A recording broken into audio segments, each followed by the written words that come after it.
Not one among them whole. Book 1 of the Gettysburg Trilogy, by Edison McDaniels. It is the summer of 1863, and everything is about to change. Everything. Forever. The flies, the blood, the soldiers, the wounds, the surgeons, the undertakers, the insanity. The greatest battle ever fought on American soil is in full tilt. Southern Pennsylvania has become one great grinding stone, and thousands of men are dead or dying in its wake. In this tilted landscape, reputations are made, careers are ruined, and men are driven to the brink in the wake of two armies intent on killing one another. What happens next amid the carnage and human flotsam will be unholy, unnerving, and all but unbearable, with only one thing certain: nobody will escape unscathed. Introducing an audacious historical novel told from the viewpoint of the surgeons struggling amid the chaos and carnage of a battlefield hospital at Gettysburg in 1863. Not One Among Them Whole, by Edison McDaniels. It's the summer of 1863, and hell is in session.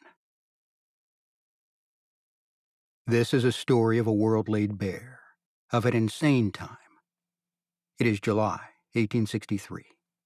In the heat of summer, the land is a killing ground over which two armies have recently spilled blood.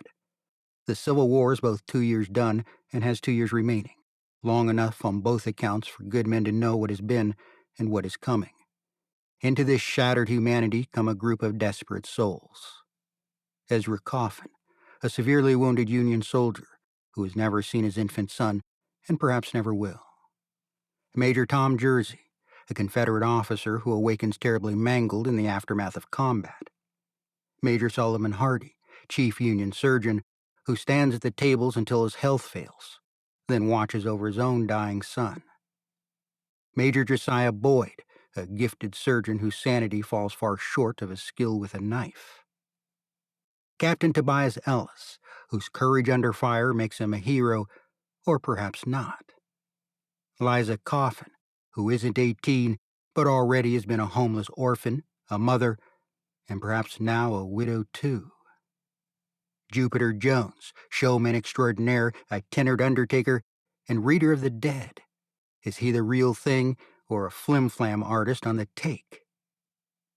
And finally, Kuda Monk, a teenage boy and former slave, alive today only because his father had the courage to bury him when the end came. His visions of the boy with the creel may make him the sanest man in the land, and just may be the means to all their salvation. In the wreckage of one of the greatest battles ever fought comes the story of a strange and blighted land, where the price of a man's life is less than the shoes on his feet. It is a land strewn with thousands of broken men, where the dead animals lay thick as the meadow grass, the water is poison, and the hospitals are the last place a wounded man can rest. For as far as the eye can see, the earth is awash with soldiers, and not a one among them whole.